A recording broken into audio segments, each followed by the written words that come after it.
Özletmeyin Azrail'i, ayartmayın yalnızlığı aleyhime. Kurban edin beni düşsüzlüğüme,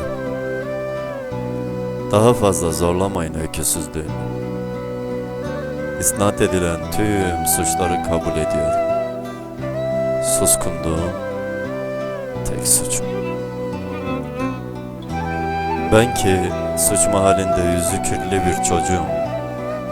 Üstüm başım hazan. Görüyorum ki çoktan kurulmuş sandalyeler. Tam orta yerinden vurulmayı bekliyor gövdem. Birazdan ayıklanır yüreğim köklerimden. Ben ki üstü örtülmüş karanlıkların tek müsebbibi. Ben ki tüm günahların ev sahibi. Soluğumdan çekin ellerinizi. Bana ölmeyi tek çare göstermeyin. Bana biçtiğiniz dışı kalabalık, içi çıplak sıfatları yetmemiş olacak ki rahmimde taşıdığım düşsüzlüğüm kürtaja zorlanmakta. Çekin ellerinizi gövdemden, çekin gözlerinizi geleceğimden. Özletmeyin bana Azrail'i, bedenimden, çamurdan ibaret.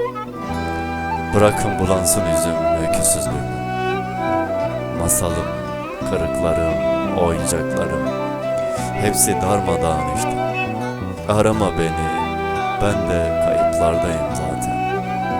İçimdeki çocuk depreşti, sadece suskunluğum yükseltti. Farkındayım, tükenen kelimelerimin sende açan yaranın büyüklüğünü. Ne olur sen bari anla beni. Başarabildiğim, umutlanabildiğim tek varlık sensin. Tutunduğum, kendimi bulduğum, kendimi kendimle yendirip sende kendimi var ettiğimsin. Bilesin ki senden başka hiçbir gövde kabul etmez bu hakir kökleri. Hiçbir gökyüzü yer açmaz benim gibi uçları kırık uçurtmalara. Ne olur sen bari anla düşsüzlüğümü, öyküsüzlüğümü. Eksik kaldığımı, seni senle baş başa bıraktığımı söyle. Senin dışındaki her şeyden kovulan bu yürek, senden başka hangi izanın ayak ucunda avunur söyle. Susma ne olur.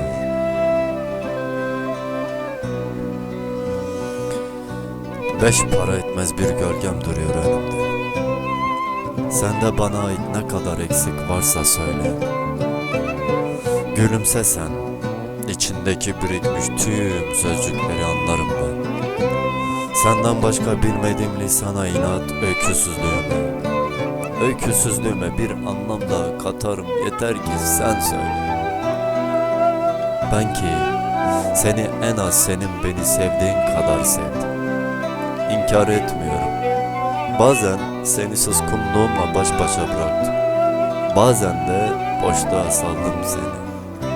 Ama her zaman sevdim, en azından senin kadar sevdim.